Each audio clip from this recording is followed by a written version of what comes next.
दोस्तों आज हम शेरलॉक नाम की डिटेक्टिव सीरीज का पहला एपिसोड देखने वाले हैं। जिन मिस्टीरियस केसेस को सॉल्व करना असंभव माना जाता है उन केसेस को हमारा डिटेक्टिव शेरलॉक बड़ी आसानी से सॉल्व कर लेता है। इस सीरीज के अंत में तो आप भी शेरलॉक की तरह सोचने लग जाएंगे। इतनी इंटरेस्टिंग सीरीज आपने शायद ही कभी देखी होगी, तो देरी किस बात की, चलिए एपिसोड 1 को देखते हैं। एपिसोड 1 की शुरुआत में एक बिजनेसमैन को दिखाते हैं जो किसी ट्रेन में जा रहा है और उस दिन उसकी कोई बिजनेस मीटिंग होती है, लेकिन वो गलती से अपना स्टेशन मिस करके आगे के किसी स्टेशन पे उतर जाता है। वो अपनी पीए को कॉल करके बताता है कि मैं गलत स्टेशन पर उतर गया हूँ, लेकिन दूसरी ट्रेन पकड़कर जल्दी आ जाऊंगा। अब पीए कहती है कि सर तब तक बहुत देर हो जाएगी, आप टैक्सी लेकर जल्दी ऑफिस पहुंच जाइए। दरअसल इस बिजनेसमैन और उसकी पीए के बीच में कुछ ज्यादा ही अंडरस्टैंडिंग चल रही होती है। वो पीए की बात मान लेता है, लेकिन मीटिंग में नहीं पहुंचता। लगता है वो कहीं फंस चुका है। अब उसके पास 2 बोतल्स हैं जिनमें 2 टैबलेट्स रखी हुई हैं। वो एक टैबलेट खा लेता है और स्पॉट पर ही मर भी जाता है। अगले दिन मीडिया को इन्फॉर्मेशन दी जाती है कि इस बिजनेसमैन ने पॉइजन खाकर आत्महत्या कर ली है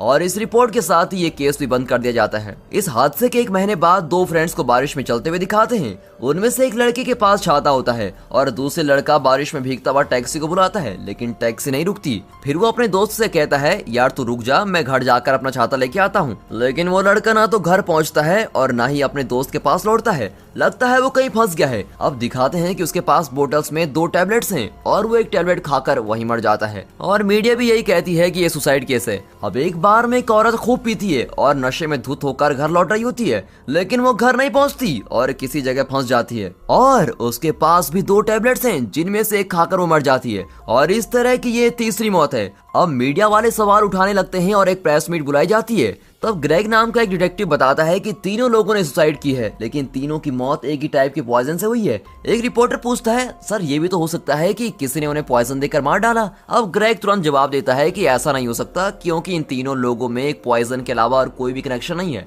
अब प्रेस का एक आदमी पूछता है, तो फिर क्या ये एक सीरियल किलर का काम है? ग्रेग उनके सवालों का जवाब नहीं देता और किसी तरह मैनेज कर रहा होता है। तभी वहाँ बैठे सभी लोगों के फोन पर रॉन्ग रॉन्ग करके मैसेज आने लगता है। अब ग्रेग जानता है कि यह मैसेज कौन भेज रहा है। उसे भी एक मैसेज आता है कि तुम तो जानते हो कि मैं कौन हूँ, और मैसेज के अंत में एसएच करके सेंडर का नाम होता है। और ग्रेग जानता है कि एसएच और कोई नहीं, शेरलॉक होम्स है। हमें भी तो जानना है कि ये एसएच है कौन, लेकिन उससे पहले हमें जॉन वॉटसन नाम के आदमी को जानना होगा। जॉन एक आर्मी डॉक्टर है और अफगानिस्तान में लड़ाई के दौरान जॉन की आंखों के सामने उसके सारे साथी मर गए थे। जॉन को भी गहरी चोट आई थी जिसके कारण वो ठीक से चल नहीं पाता। अब जॉन आर्मी से रिटायर हो गया है, लेकिन वहाँ हुई घटनाएं अभी भी उसके दिमाग में चलती रहती हैं और इसी वजह से वो एक थेरेपिस्ट को कंसल्ट कर रहा है। अब उसकी थेरेपिस्ट उसको बताती है कि जॉन, तुम्हारी जिंदगी में जो भी हुआ है या हो रहा है, उन्हें तुम एक ब्लॉग बनाकर इंटरनेट में जरूर पोस्ट करो, शायद इससे तुम्हारा माइंड थोड़ा हल्का हो जाए। अब जॉन को भी ये बात ठीक लगती है। अब एक दिन जॉन पार्क में चल रहा होता है कि अचानक पीछे से आवाज आती है,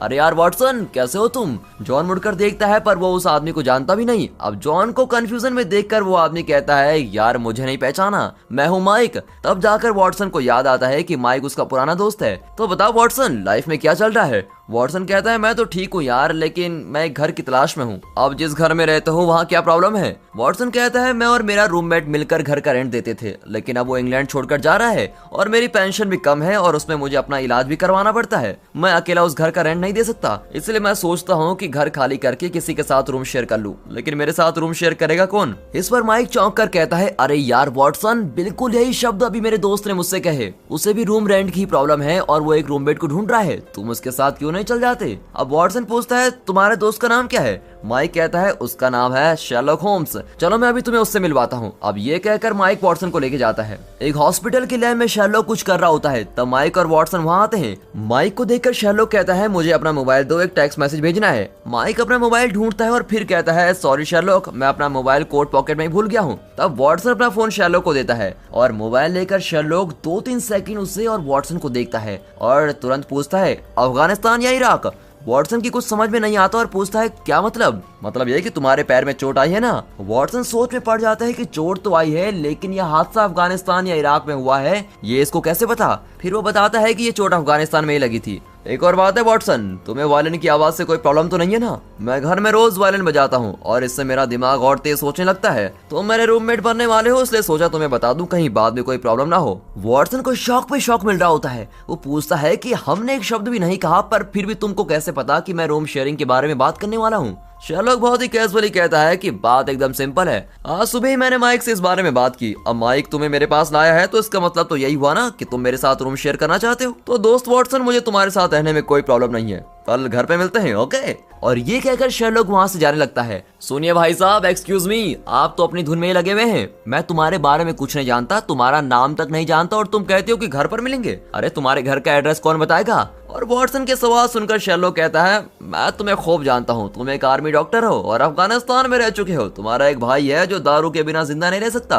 और इस वजह से उसकी पत्नी उससे अलग हो चुकी है। तुम अफगानिस्तान में बुरी तरह से घायल हुए थे और पैर में चोट आई थी। इन सब की वजह से दिमागी तौर पर तुम बहुत ही अपसेट हो। तुम एक थेरेपिस्ट को भी कंसल्ट कर रहे हो। वॉटसन चौंक कर खड़ा का खड़ा ही रह जाता है। अब ये आदमी है कौन जो मेरी पूरी जन्म कुंडली बता रहा है? तो वॉटसन, मैं हूँ शेरलॉक होम्स, मेरे घर का एड्रेस है 221 बेकर स्ट्रीट। और इतना कहकर शेरलॉक बहुत कैजुअली वहां से चला जाता है। अब उस रात एक घर को दिखाते हैं जहां पिंक कलर ड्रेस पहनी हुई एक लड़की एक बोतल खोलती है और उसमें से एक टैबलेट निकाल कर खाती है और ये लड़की भी स्पॉट पर ही मर जाती है और इस तरह ये होने वाली चौथी मौत है। अगला दिन वॉटसन शेरलॉक के दिए हुए एड्रेस पर पहुंच जाता है और दोनों में बातें होने लगती है। शेरलॉक, ये घर एकदम सड़क के ऊपर है, लगता है रेंट बहुत ज्यादा होगा। शेरलॉक कहता है, हाँ ये बहुत महंगी जगह है, लेकिन घर की ओनर मिसेस हडसन ने मुझे थोड़ा डिस्काउंट दिया है, इसलिए मेरा रेंट थोड़ा कम है। लेकिन शेरलॉक, उन्होंने तुम्हें कम रेंट भी क्यों दिया है? बात यह है वॉटसन कि उनके पति को फांसी की सजा हुई थी। ठहरो ठहरो ठहरो ठहरो ठहरो शेरलॉक, आगे मैं बताता हूँ। और तुमने उनके पति को फांसी की सजा से बचाया था, एम आई राइट?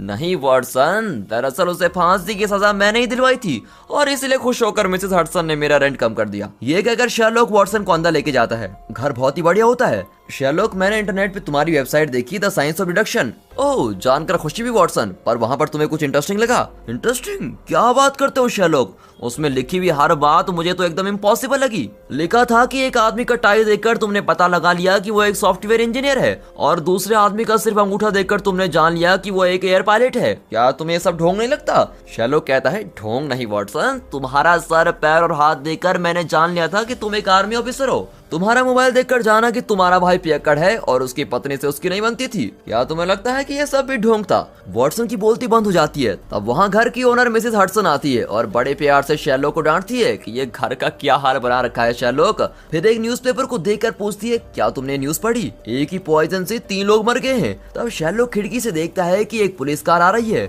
और कहता है, 3 नहीं मिसेस हडसन, चौथा कत्ल भी हो चुका है। कार से डिटेक्टिव ग्रेग उतर कर आता है और शेरलॉक से कहता है कि चौथा खून भी हो चुका है। जैसा तुमने कहा बिल्कुल वैसा ही एविडेंस हमें इस कत्ल में मिला है। प्लीज जल्दी चलकर इस बार देख लो। शेरलॉक कहता है, मैं जरूर आऊंगा, लेकिन पुलिस कार में नहीं, टैक्सी में आऊंगा। और ओके कहकर ग्रेग चला जाता है। अब उसके जाते ही यहाँ शेरलॉक खुशी से झूम रहा होता है। वाह सुपर, 3 कत्ल हो चुके हैं और चौथे कत्ल में कुछ एविडेंस मिला है। इतना मेरे लिए काफी है, मैं खूनी को आसानी से ढूंढ निकालूंगा। फिर ओनर से कहता है कि आप प्लीज जरा घर की सफाई कर दीजिए, मुझे जरूरी काम आ गया है और देर से ही लौटूंगा। और ये कहकर वो निकलता है। अब ओनर कहती है, शेरलॉक मैं तुम्हारी नौकरानी नहीं, इस घर की मालकिन हूँ, समझे? बिल्कुल समझ गया हूँ मिसेस हडसन। और ऐसा कहकर वो चला जाता है। यहाँ वॉटसन जरा उदास बैठा होता है और ओनर से पूछता है कि क्या मुझे एक कप चाय मिलेगी? ओनर कहती है कि तुम्हें क्या अलग से बताना पड़ेगा, मैं इस घर की मालकिन हूँ, नौकरानी नहीं। तब वॉटसन कहता है, समझ गया, तो फिर चाय के साथ 2 बिस्कुट भी दे दीजिए। फिर वो पेपर पढ़ने लगता है और तभी वहाँ शेरलॉक आकर कहता है, वॉटसन तुम एक आर्मी डॉक्टर हो ना, मतलब तुम्हें कई लाशें देखनी होंगी, क्या तुम मेरे साथ चलकर इस केस में मेरी मदद कर सकते हो? हाँ हाँ क्यों नहीं। ये कहकर वॉटसन शेरलॉक के साथ चल देता है। जाते जाते चिल्लाता है कि मिसेस हडसन मेरी चाय कैंसिल। मिसेस हडसन चिढ़कर फिर चिल्लाती है कि मैं मालकिन हूँ, मालकिन। शेरलॉक और वॉटसन एक टैक्सी में जाते हैं। वॉटसन शेरलॉक को देख रहा होता है। अब शेरलॉक कहता है, क्या बात है वॉटसन, मेरे लिए कोई सवाल है क्या? सवाल यह है कि तुम कौन हो और क्या करते हो और इस वक्त कहाँ जा रहे हैं हम? शेरलॉक कहता है, गैस करो। वो कहता है, मेरे ख्याल से तुम एक प्राइवेट डिटेक्टिव हो, लेकिन पुलिस कभी प्राइवेट डिटेक्टिव की हेल्प नहीं लेती। शेरलॉक बताता है कि मैं प्राइवेट डिटेक्टिव नहीं बल्कि कंसल्टिंग डिटेक्टिव हूँ। पूरी दुनिया में सिर्फ मैं ही ये काम करता हूँ, क्योंकि इस काम और नाम का आविष्कार मैंने ही किया है। जब पुलिस किसी केस में अटक जाती है तो मुझे कंसल्ट करती है। वॉटसन कहता है, वही तो मेरी समझ में नहीं आ रहा, तुम जैसे ढोंगी को पुलिस क्यों कंसल्ट कर रही है? अब शेरलॉक बिना कोई रिएक्शन के कहता है, जब पहली बार मैंने तुम्हें देखा और पूछा कि अफगानिस्तान या इराक, तो तुम कितना शॉक हो गए थे, और एक ढोंगी की बात पर तुम इतना शॉक क्यों हुए थे, बताओ? वॉटसन कहता है, यही तो मैं पूछ रहा हूँ कि तुम्हें वो सब कैसे पता चला? तब शेरलॉक पूरी एक्सप्लेनेशन देता है। सबसे पहले तो मैंने तुम्हारा हेयर कट देखा जो मिलिट्री कट है, और मैंने अंदाजा लगा लिया कि तुम आर्मी में रहे होंगे। जब तुम हॉस्पिटल की लैब में आए तो तुम वहाँ की चीजों को देखकर सरप्राइज नहीं हुए और नॉर्मल बिहेव कर रहे थे। इससे पता चलता है कि तुम्हारे लिए वो चीजें नई नहीं थी, और मैंने अंदाजा लगा लिया कि तुम एक डॉक्टर भी हो सकते हो, इसलिए मैंने कहा कि तुम एक आर्मी डॉक्टर हो। अच्छा ठीक है, लेकिन तुम्हें ये कैसे पता चला कि अफगानिस्तान या इराक में ही मेरी टांग टूटी होगी? हमारे देश की आर्मी तो कई देशों में जाती है, फिर उन देशों का नाम तुमने क्यों नहीं लिया? लो, ये तो बहुत ही आसान था।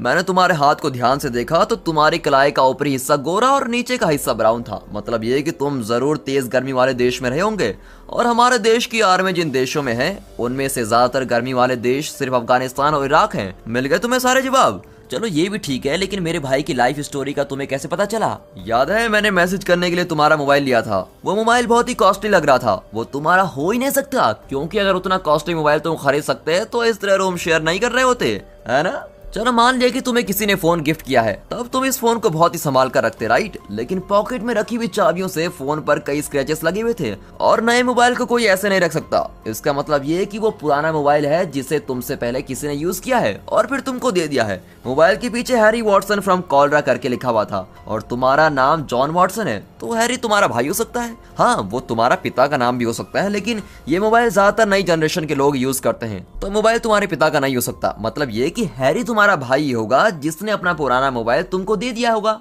ओह अच्छा, मान लिया मेरे बाप। लेकिन हैरी पीता है और उसका उसकी पत्नी के साथ झगड़ा हुआ है, ये बताओ ये तुम्हें कैसे पता चला? शेरलॉक कहता है फोन के पीछे हैरी वॉटसन फ्रॉम कॉलरा लिखा था। मतलब कॉलरा नाम की एक औरत ने ही ये फोन हैरी को गिफ्ट किया है। लेकिन कॉलरा हैरी की गर्लफ्रेंड हो ही नहीं सकती, क्योंकि गर्लफ्रेंड कभी इतना कॉस्टली गिफ्ट नहीं देती। दोस्तों, अगर गर्लफ्रेंड के साथ आपका भी यही एक्सपीरियंस है तो वीडियो पॉज करके जरा हंस लीजिए। हंस लिया? चलो अब आगे कंटिन्यू करते हैं। अब शेरलॉक कंटिन्यू करता है कि कॉलरा जरूर हैरी की पत्नी का नाम है। पत्नी का दिया हुआ कॉस्टली गिफ्ट अगर हैरी ने तुम्हें दे दिया तो इसका मतलब यही हुआ ना कि उन दोनों में कोई अनबन है और वो अलग हो चुके हैं। कॉलरा से अलग होने के बाद ये मोबाइल हैरी को कॉलरा की याद दिलाकर उसे परेशान करता था, इसलिए उसने मोबाइल तुम्हें दे दिया। तुम्हारा अगला सवाल मैं जानता हूँ। इस मोबाइल का चार्जिंग पोर्ट देख रहे हो? यहाँ अनगिनत स्क्रैचेस लगे हुए हैं। वो जरूर एक पियक्कड़ ही होगा जो हमेशा नशे में रहता है और ठीक से पोर्ट में चार्जर भी नहीं लगा सकता। देखो कैसे आसपास की जगह में घुसाकर हर तरफ स्क्रैचेस लगे हुए हैं। शेरलॉक की गहरी सोच और बारीकियों को समझने की क्षमता देखकर वॉटसन बिल्कुल ही दंग रह जाता है। इतने में वो कत्ल के स्पॉट पर पहुंच जाते हैं और कार से उतरकर चलने लगते हैं।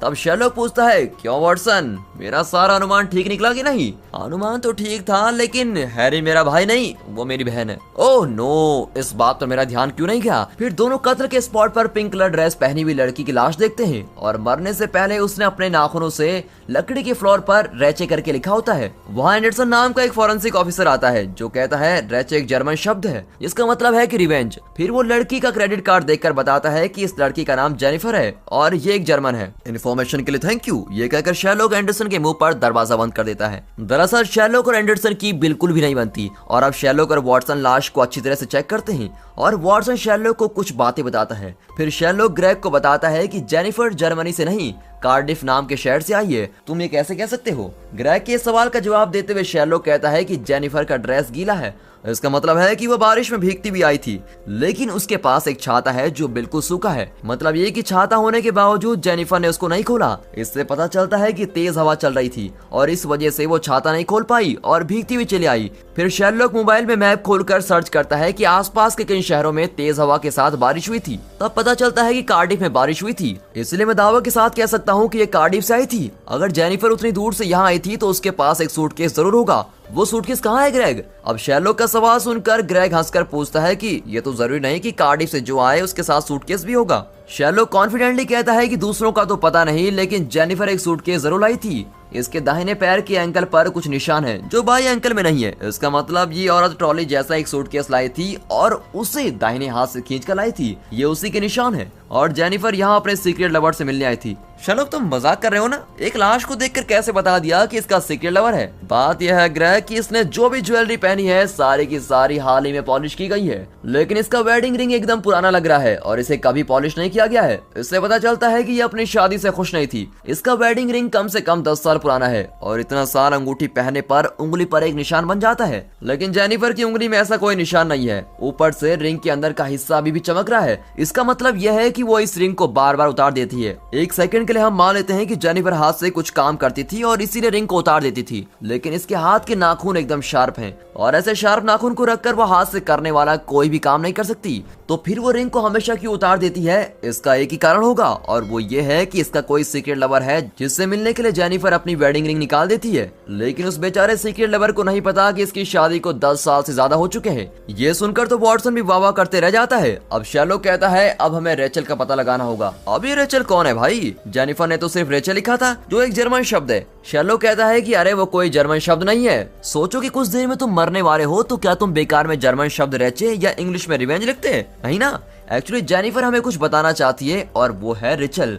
अब इस केस में आगे बढ़ने के लिए हमें इसके सूटकेस की जरूरत है। क्या किसी ने उसको देखा है? ग्रेग कहता है कि हमने पूरा घर छान मार लिया और उसमें कोई भी सूटकेस नहीं मिला। अब शेरलॉक टेंशन में पूछता है कि क्या कह रहे हो ग्रेग? सूटकेस गया कहाँ? क्या जेनिफर अपना सूटकेस से निकल गई? वो जरूर यहीं कहीं होगा या फिर कोई घर के अंदर आकर सूटकेस उठा ले गया होगा। तब अचानक शेरलॉक को सूझता है कि ये जरूर उसी सीरियल किलर का काम होगा जो जेनिफर को यहाँ लाया और उसका खून कर दिया। लेकिन उसे नहीं पता था कि जेनिफर का सूटकेस उसकी गाड़ी में ही था। सीरियल किलर ने एक गलती कर दी थी। अगर सूटकेस उसके पास होता तो वो फंस सकता था, इसलिए उसने जरूर सूटकेस फेंक दिया होगा। लेकिन उसने सूटकेस कहाँ फेंका होगा और वो किस टाइप का सूटकेस है, इस बारे में सोचते हुए शेरलॉक को एक बड़ा क्लू मिलता है। ऊपर से ग्रेग और वॉटसन चिल्लाते हैं कि क्या क्लू मिला है यार, बताकर तो जाओ। इस पर शेरलॉक पिंक कहकर चला जाता है। यहाँ वॉटसन कंफ्यूज होता है कि यह आदमी जबरदस्ती मुझे यहाँ लाया और अकेला छोड़कर न जाने कहाँ चला गया। फिर वो बड़ी मुश्किल से धीरे धीरे नीचे उतरकर बाहर आता है। तब एक पुलिस ऑफिसर कहती है कि तुम शेरलॉक के दोस्त हो ही नहीं सकती क्योंकि उसका तो कोई दोस्त ही नहीं है। फिर तुम कौन हो? वॉटसन कहता है कि मैं तो उसका कोई भी नहीं हूँ, मैं तो शेरलॉक से आज ही मिला हूँ। तब पुलिस ऑफिसर चेतावनी देती है कि तुम उससे दूरी रहा करो,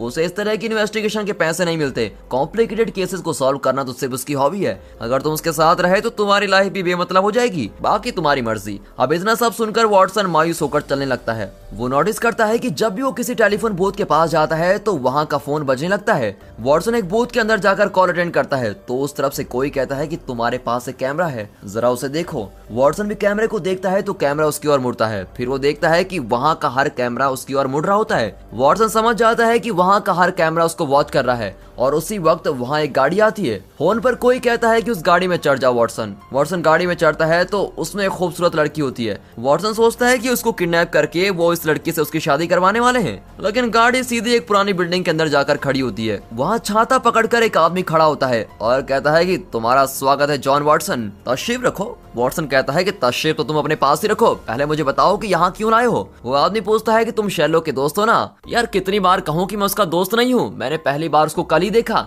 लेकिन तुम लोग शेरलॉक के बारे में इतना क्यों पूछ रहे हो? तुम उसके क्या लगते हो? वो आदमी कहता है कि मैं शेरलॉक का दुश्मन हूँ। देखो डॉक्टर वॉटसन, मैं तुम्हें मुंह मांगे पैसे दे दूंगा, तुम्हें बस शेरलॉक के साथ रहकर मुझे उसकी सारी इन्फॉर्मेशन देनी होगी। वॉटसन चिढ़कर पूछता है कि मैं वो सब क्यों करूंगा? तुम इसलिए करोगे वॉटसन क्योंकि तुम्हें पैसों की सख्त जरूरत है। लेकिन वॉटसन कहता है कि मैं हरगिज़ तुम्हारा काम नहीं करने वाला हूँ। तब उसे शेरलॉक का मैसेज आता है कि जल्दी घर आ जाओ। अब वो आदमी कहता है कि वॉटसन, अब तुम्हें उस थेरेपिस्ट की कोई जरूरत नहीं है क्योंकि तुम्हारा हाथ एकदम स्टडी है। तुम्हें जो तनाव था वो वॉर की वजह से नहीं बल्कि वॉर को मिस करने की वजह से हुआ था। वॉटसन को कुछ समझ नहीं आता कि यह आदमी मेरे बारे में इतना कैसे जानता है और शेरलॉक के बारे में ये क्या जानना चाहता है। फिर वो कहता है कि मुझे जिस तरह से यहाँ लाए उसी तरह से घर छोड़ दो और वॉटसन उसी आदमी की गाड़ी में घर पहुंचता है। घर में शेरलॉक इस केस के बारे में सोच रहा होता है। अरे यार शेरलॉक, मैं तुम्हारे दुश्मन से मिलकर आ रहा हूँ। दुश्मन? वो किस खेत की मूली है वॉटसन? वो तो मैं नहीं जानता शेरलॉक, लेकिन उसके हाथ में एक छाता था। अच्छा, वो इतना खतरनाक नहीं है, तुम फिक्र मत करो। लेकिन उसने तुम्हें पैसों का लालच देकर मुझ पर जासूसी करने को जरूर कहा होगा।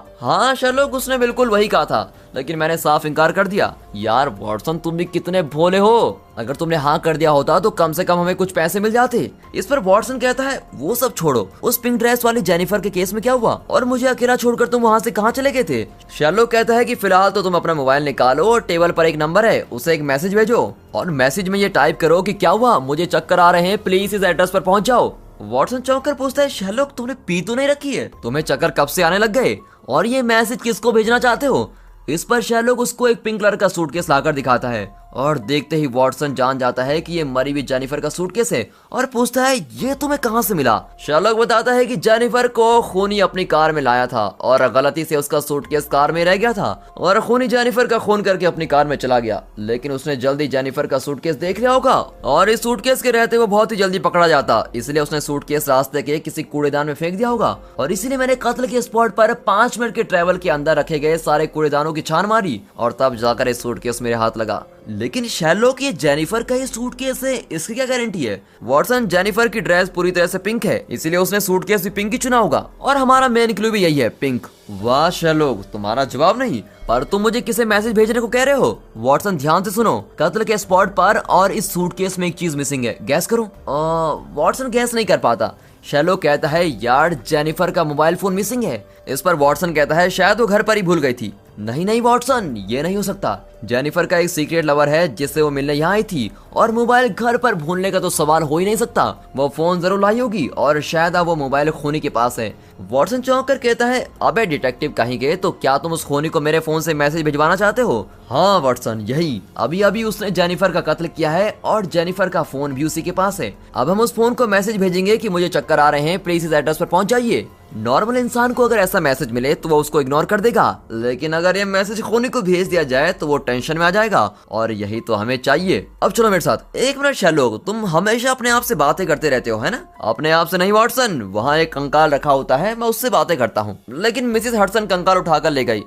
तो अब तुम मुझे कंकाल समझकर बातें कर रहे हो क्या? बुरा मत मानो वॉटसन, अब चलो भी। फिर दोनों एक रेस्टोरेंट में जाते हैं जो खूनी को भेजे गए एड्रेस के बिल्कुल पास है। अब रेस्टोरेंट का ओनर शैरलॉक को देखते ही उसके ऊपर प्यार बरसाने लगता है और कहता है सर आप जो मर्जी जितनी मर्जी खा लीजिए, आपके लिए तो सब फ्री है। दरअसल किसी केस में ये ओनर जेल जाने वाला था और शैरलॉक ने इसको बचाया था। दोनों उस खूनी का इंतजार कर रहे होते हैं और तब एक टैक्सी आकर रुकती है। टैक्सी वहाँ बहुत देर खड़ी रहती है। शैरलॉक कातिल का प्लान समझ जाता है कि अगर वो प्राइवेट गाड़ी में आता तो आसानी से पकड़ा जाता, इसीलिए वो टैक्सी लेकर पैसेंजर की तरफ वहाँ आया था। तब टैक्सी वहाँ से निकलती है और शैरलॉक और वॉटसन उसके पीछे भागते हैं, लेकिन शैरलॉक एक गाड़ी से टकराकर नीचे गिर जाता है और शैरलॉक के उठकर भागने तक बहुत देर हो चुकी थी। तब शैरलॉक गैस करता है कि टैक्सी सीधी जा रही थी, पर कार उस रास्ते से नहीं जा सकती क्योंकि आगे रोड का रिपेयर चल रहा है, इसलिए उसको वन वे में जाना होगा और वो भी वन वे की तरफ मुड़ता है। और इस तरह यहीं से शैरलॉक गैस कर लेता है कि टैक्सी कौन सा रूट लेने वाली है। फिर दोनों शॉर्टकट से जाते हैं, वहाँ के मकानों के अंदर से घुसकर और बिल्डिंग पर चढ़कर किसी तरह उस टैक्सी को पकड़ लेते हैं।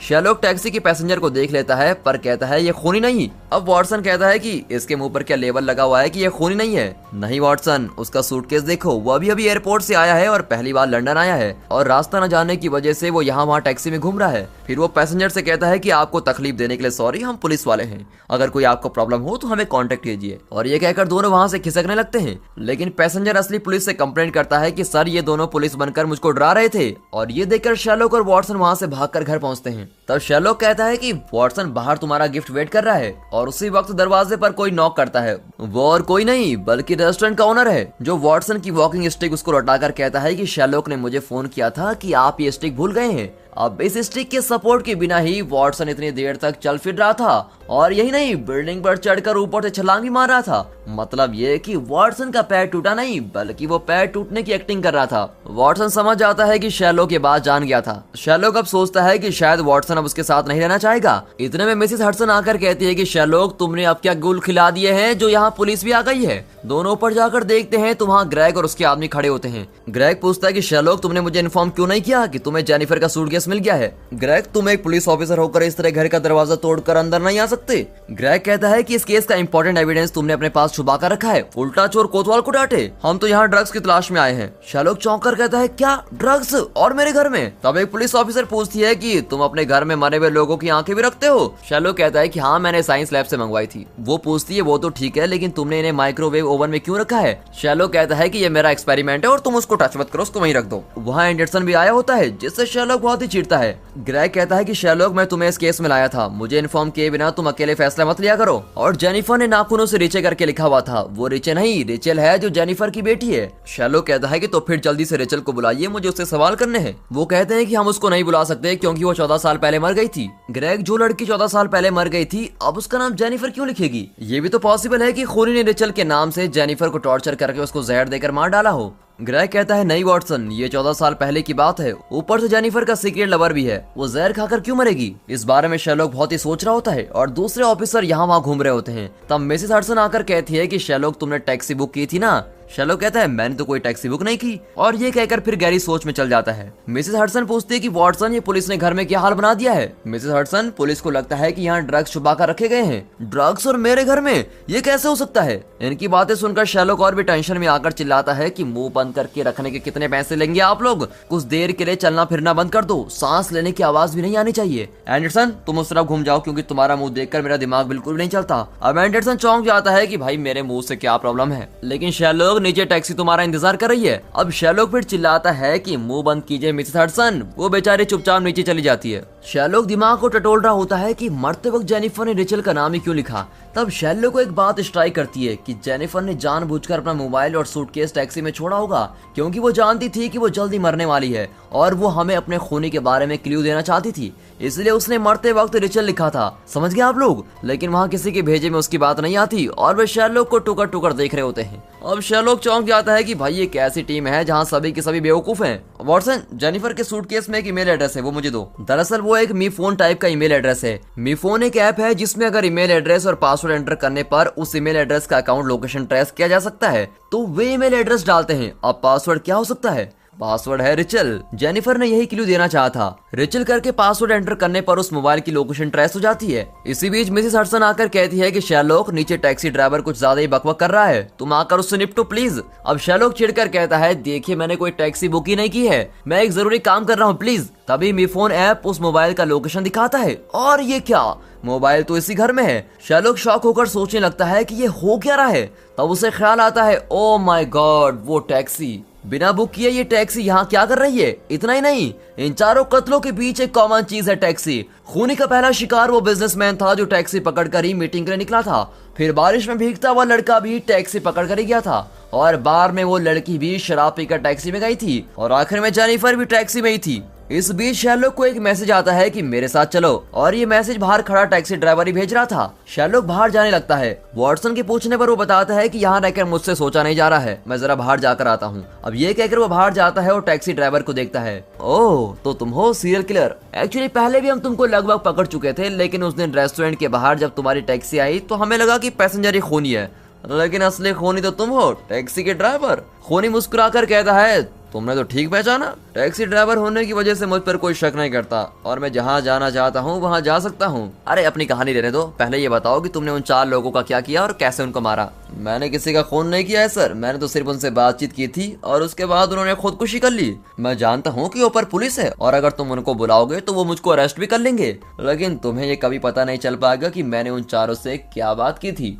अगर सच्चे डिटेक्टिव हो तो मेरे साथ मेरी टैक्सी में चलो, मैं तुमसे भी वही बातें करूंगा और तुम भी खुदकुशी कर लोगे। अब खूनी की बात शेरलॉक को बहुत ही इंटरेस्टिंग लगती है और सच्चाई जानने के लिए वो टैक्सी में बैठकर जाता है। वॉटसन उसे देखकर दूसरों से कहता है कि शेरलॉक टैक्सी में बैठकर चला गया है। इस पर ग्रेग और उसके आदमी भी बिना टाइम वेस्ट किए वहाँ से निकलते हैं। अब शेरलॉक उस खूनी ड्राइवर के साथ टैक्सी में जा रहा होता है। टैक्सी में कुछ फोटोज लगी होती हैं जिनसे शेरलॉक को कुछ क्लूज मिलते हैं। अब शेरलॉक पूछता है कि वो कौन है जो तुम्हें इस काम के लिए उकसा रहा है। ड्राइवर कहता है कि वो तुम्हारा फैन है। इससे आगे वो और कोई डिटेल्स नहीं बताता। अब इतने में वे कॉलेज के पास पहुंचते हैं और कॉलेज में सफाई का काम चल रहा होता है और इस वजह से गेट खुला होता है। दोनों चुपचाप अंदर चले जाते हैं। ड्राइवर कहता है आओ शेरलॉक यहीं बैठो, तुम मुझे यहाँ क्यों लाए हो? यहीं पर तो तुम मरने वाले हो। ऐसा कहकर ड्राइवर 2 छोटे बोतल्स निकाल कर रखता है जिनमें 2 टैबलेट्स होती हैं। तुम्हारे फैन ने मुझे बताया कि तुम बहुत ही समझदार हो और तुम्हारी वेबसाइट देखकर तो बड़े बड़े एक्सपर्ट्स भी दांतों तले उंगली चबा लेते हैं। लेकिन शेरलॉक पूछता है तुम पहले ये बताओ कि वो कौन सा मेरा फैन है जो तुम्हें खून करने के लिए उकसा रहा है?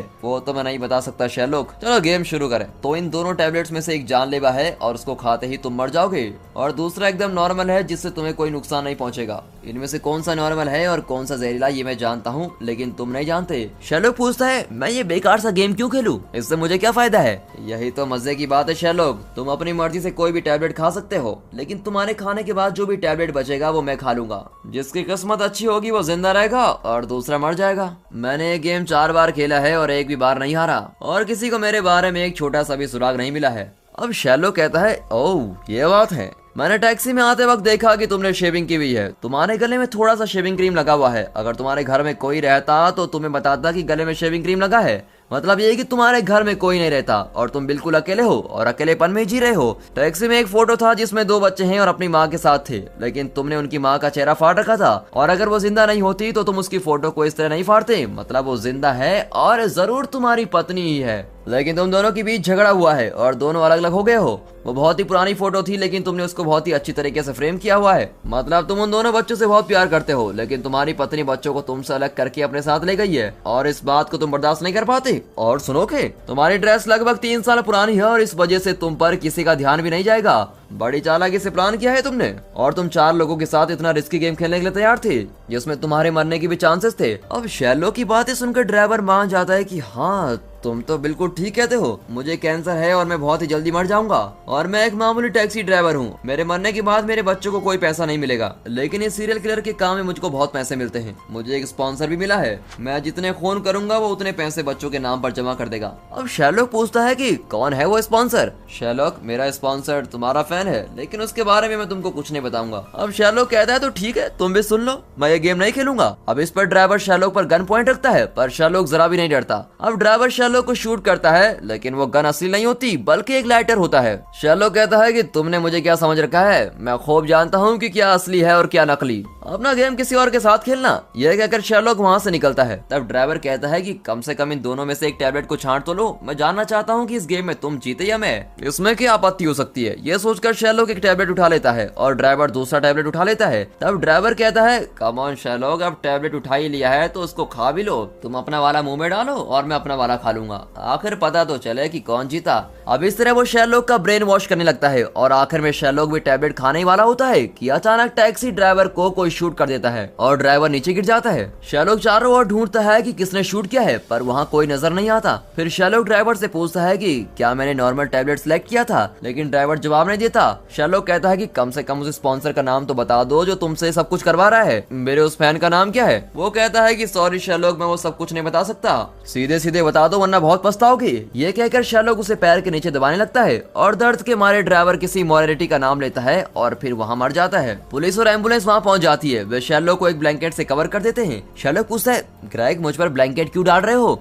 वो कहता है कि इस हादसे से तुम्हें बहुत सदमा पहुंचा होगा, जिसको कम करने के लिए ब्लैंकेट काम आएगा। भाई, मुझे कोई सदमा नहीं पहुंचा है, लेकिन क्या उस खूनी का पता चला जिसने इस सीरियल किलर को शूट किया है। क्या खाक पता चला, हमें तो कोई एविडेंस ही नहीं मिला। चिंता मत करो ग्रेग, मैं हूँ ना, सब पता लगा लूंगा। लगता है खूनी ने बहुत दूर से निशाना लगाकर इस सीरियल किलर को उड़ाया था। वो जरूर एक शूटिंग एक्सपर्ट ही होगा जिसने कई साल इसकी ट्रेनिंग ली होगी और कई ऐसे कांड भी किए होंगे। वो मिलिट्री का भी आदमी हो सकता है। और ये कहते कहते वो पीछे मुड़ता है तो वहाँ वॉटसन खड़ा होता है और शैलोक समझ जाता है कि वॉटसन ने ही सीरियल किलर को शूट किया है, लेकिन वो अपने दोस्त को इसमें नहीं फंसाना चाहता और कहता है, ग्रेग, मैंने अभी अभी जो कुछ कहा तुम इसको भूल जाओ। ग्रेग कहता है कि भूल जाओ को क्या मतलब, बताते क्यों नहीं कि वो कौन हो सकता है। क्या तुम्हें और कोई क्लू मिला। छोड़ो ना ग्रेग, देखो ना मैं कितने सदमे में हूँ। मुझे ब्लैंकेट देने के लिए शुक्रिया। मेरा भेजा जरा फ्राई होने लगा था, इसलिए मैं बकवास करने लगा हूँ। मुझसे थोड़ी देर सवाल मत करो यार। ये कहकर शैलोक वॉटसन के पास जाकर कहता है, यार वॉटसन, क्या सुपर निशाना लगाया तुमने। मुझे बचाने के लिए तुमने उसको शूट किया है ना। वो कहता है कि शैलोक, तुम उस खूनी की बातों में आकर टैबलेट खाने वाले थे और मेरे पास और कोई रास्ता भी नहीं था। थैंक्स वॉटसन, लेकिन मैं टैबलेट खाने वाला थोड़ी ना था, मैं तो सिर्फ एक्टिंग कर रहा था, लेकिन तभी तुमने उसको शूट कर दिया। मुझे तो ये भी नहीं पता कि मैंने सही टैबलेट उठाया था या जहर वाला। वो कहता है कि जो भी हो शैलोक, तुम जिंदा तो हो और यही बहुत है। अब बातें करते हुए दोनों चलने लगते हैं। तब वहाँ छाता लेकर वही आदमी आता है जिसने वॉटसन को शैलोक की जासूसी करने को कहा था। अब उसे देखकर शैलोक कैजुअली कहता है, हे माइक्रोफ्ट, क्या हाल है। तब जाकर वॉटसन को पता चलता है कि इस आदमी का नाम माइक्रोफ्ट है और ये शैलोक का भाई है। शैलोक, मैं तो समझा था कि ये कोई क्रिमिनल मास्टरमाइंड है। वॉटसन, एक बार ध्यान से उसका मुंह तो देखो, ये तुम्हें क्रिमिनल नजर आता है। ये उससे भी ज्यादा पहुंची हुई चीज है यार। मेरा भाई ब्रिटिश गवर्नमेंट के सीक्रेट सर्विस में काम करता है, इंटेलिजेंट है लेकिन मास्टरमाइंड नहीं। ओके वॉटसन, अब हम दोनों को मिलकर बहुत काम करना है। इस तरह भी अपने दूसरे केस की ओर बढ़ते हैं। इन दोनों को बातें करते हुए देख माइक्रोफ्ट हैरान रह जाता है, क्योंकि शैलोक आज तक किसी से भी इस तरह घुल मिलकर बातें नहीं करता था और ना ही उसका कोई दोस्त था। लेकिन वॉटसन के साथ शैलोक की दोस्ती देखकर तो लगता है कि अब इनको कोई नहीं रोक सकता। वेल तो दोस्तों, इस तरह दोनों मिलकर इस केस को सॉल्व कर देते हैं और इसी के साथ शैलोक सीरीज का पहला एपिसोड यहाँ पर खत्म होता है। आगे और भी इंटरेस्टिंग केसेस इनका इंतजार कर रहे हैं। देखते हैं कि ये जोड़ी उनको कैसे सॉल्व करती है, लेकिन उन 2 टैबलेट्स की पहली को कैसे सुलझाया जाए। दरअसल इस आइडिया को एक शॉर्ट स्टोरी से लिया गया है। उस स्टोरी के अनुसार दोनों टैबलेट्स में कोई जहर नहीं होता, लेकिन टैबलेट्स खाकर पिए जाने वाले पानी में जहर होता है। सीरियल किलर हमेशा जहरीला पानी लिए नहीं घूमता, वो सिर्फ उन्हें ही जहरीला पानी देता है जिन्हें वो मारना चाहता है। तो चाहे कोई कितना भी सोचकर किसी भी टैबलेट को उठा ले, उसकी मौत तो बिल्कुल निश्चित है, क्योंकि सीरियल किलर उनको जहरीला पानी देता है। अब ये तो शॉर्ट स्टोरी की बात थी, लेकिन इस एपिसोड में किसी को पानी पीते नहीं दिखाया गया है। लगता है इस कहानी में एक टैबलेट तो जरूर जहरीली होगी। अब शेरलॉक ने जो टैबलेट चुना उसमें जहर हो भी सकता था और नहीं भी। अब इस पहेली को सॉल्व करना ऑडियंस पर ही छोड़ दिया गया है। तो आपको क्या लगता है, अगर शेरलॉक वो टैबलेट खा लेता तो क्या वो जिंदा बच पाता या भगवान को प्यारा हो जाता? कमेंट्स में जरूर बताइए और सीरीज का अगला एपिसोड देखना ना भूलिए। दोस्तों, इस सीरीज का सेकंड पार्ट का लिंक हमने डिस्क्रिप्शन में दे दिया है और आपको स्क्रीन पर भी डिस्प्ले हो रहा होगा, तो जल्दी से क्लिक करिए और एंजॉय करिए सेकंड पार्ट भी। दोस्तों, अगर आप सीरीज के शौकीन हो तो हम आपके लिए लेके आ रहे हैं एक नया चैनल जिसका नाम है mister Hindi rocket series. And finally thanks for watching.